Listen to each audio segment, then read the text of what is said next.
আজি ৰাতিপুৱাই জোনালীয়ে মোক ভৰিত ধৰিব লগা অৱস্থা হ'ল। তাই এতিয়া কাম কৰি আছে নেদেখুৱাম আৰু আজি একদম ৰাতিপুৱাৰ পৰাই ধুমধাম কামত লাগি গৈছোঁ, কাৰণ আজি আলহী অহাৰ কথা আছে।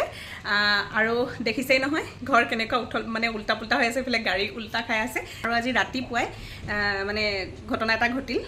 এইকেইদিন মই খোজকাঢ়িবলৈ যোৱা নাই, মানে গাটো অকণমান অসুস্থ হৈ আছে, সেইকাৰণে যোৱা নাই। ৰাতিপুৱা মানে শুই থাকিলোঁ দেৰিলৈকে। তাৰপিছতে জোনালী আকৌ আজি আহিলে কাম কৰিবলৈ।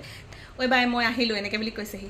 তাৰপিছত মই বোলো অঁ তই আহিলি নেকি সেই বুলি কৈ উঠিবলৈ লৈছোঁ, ঘপককৈ একদম ভৰিটো কলা ফুলতে একদম লাগিলে নহয়, গোটা পাতি একদম গোটা টান হৈ গ'ল, একদম মগজত ধৰি যায়, মানে কি কৰোঁ কি নকৰোঁ লাগি যায়। এনেকুৱা চিঞৰিছোঁ, তাই একদম আহিছে, কি হ'ল সুধিছে, মানে তাই পাত্তা পোৱা নাই, মানে এনেকৈ কৈ মোহাৰি দিনা তললৈ মোহাৰি দিনা ইয়াতে টেপা মাৰি ধৰিছে, মানে তাই বুজি পোৱা নাই, হ'লেও মানে পটাপট আহি মানে তাই একদম হৈছে নাই কৈকে মোহাৰি দিছে। ৰাতিপুৱা ধৰে বেছিকৈ, ৰাতিপুৱা সময়ত আৰু পিছনিশা ধৰে। অমৰে গম পায়ে আৰু মই অমৰ ভৰি এনেকৈ বুলি কৈ দিলেই হ'ল আৰু, মানে সি একদম চিধাই উঠি আহি মানে মোহাৰি দিয়ে। এনেই বেলেগক তেনেকৈ ভৰিটো চুবলৈ দিবলৈ বেয়া লাগে, কিন্তু উপায় নাইকিয়াত মানে আজি মানে তাই মানে চুবলৈ দিব লগা হ'ল আৰু, মানে সেইখন ৰাতিপুৱা। এতিয়া সেই মানে লগে লগে ভাল পায় বাৰু দেই, মানে পিছত আকৌ ধৰি নাথাকে, 5 মিনিটমান ধৰে, সেই 5 মিনিটত একদম নৰকৰ শিপুৰি পৰা অহা হয়। এতিয়া ঠিকেই, অকণমান কামত লাগি আছোঁ। ছাগলীৰ মাংস দিছোঁহে পিছে চৰুত, মানে ৰান্ধিবলৈ লৈছোঁহে। অমৰে সকলোবোৰ ঠিক ঠাক কৰি দিছে, মই ৰান্ধিবলৈ লৈছোঁ। আজি আলহী আহিব আমাৰ অমৰৰ, কি বুলি কয়, ভায়েক বোৱাৰীয়ে। এই যে নকইনা নদৰা বিয়াখন দেখুৱাইছিলোঁ, সেয়াই আজি প্ৰথম ফুৰিবলৈ আহিব। এতিয়া ৰান্ধি আছোঁ আৰু কিবা কিবি স্পেচিয়েল বনাবলৈ লৈ আছোঁ আৰু। এয়া বনালোঁ চিকেন পোলাও, যিহে লৰালৰিকৈ বনাইছোঁ নহয়। আকৌ ফ্ৰাই মাছ 2-3মান আছিলে, তাকে পুৰি লৈ পেলাই কেঁচা জলকীয়া, পিঁয়াজ আৰু খৰিচা দি পিটিকা বনালোঁ। মাটন কাৰী ৰেডি হৈ গ'ল, খাবলৈ কিন্তু ভাল হৈছিলে দেই।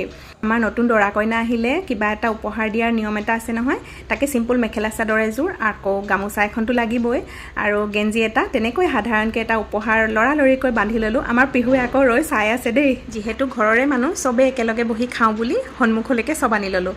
আৰু এয়া আমাৰ দৰা আৰু কইনা গোলাঘাটৰ পৰা আনিছে। আমাৰ পিহুৱেও আজি একেলগে বহি খাইছে, কিমান খাই খাওকচোন বোলো, পিছত আকৌ মই ভালকৈ খুৱাই দিম।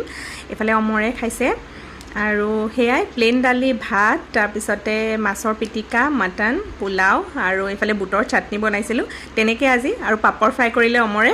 সেয়াই আৰু। পিহুৱে কিন্তু নতুন খুৰীয়েকৰ লগ খুব ধুনীয়াকৈ লৈছে। তাই এনেই আলহী আহিলে ফটককৈ লগ নলয়, অকণমান এডজাষ্ট হওঁতে টাইম লাগে, কিন্তু ইহঁত দুটাক পাই মানে ইমানেই ফূৰ্তি পাইছে তাই, আজি থাকা কৰিছে। আকৌ তেওঁলোকেও আমাৰ কাৰণে গিফ্ট আনিছিলে, অমৰৰ কাৰণে টি চাৰ্ট, গামোচা, মোৰ কাৰণে কাপোৰ এযোৰ, আৰু পিহুৰ কাৰণে ফ্ৰক এটা। কিন্তু সকলো মানুহে হয়তো গিফ্ট দেখুৱাত ইচ্ছুক নহ'বও পাৰে, সেইকাৰণে মই ভিডিঅ'টো নকৰিলোঁ আৰু। এতিয়া খাই বৈ তেওঁলোক যাবলৈ লৈছে। আকৌ লগ পাম, আজিলৈ আহোঁ, বাই বাই।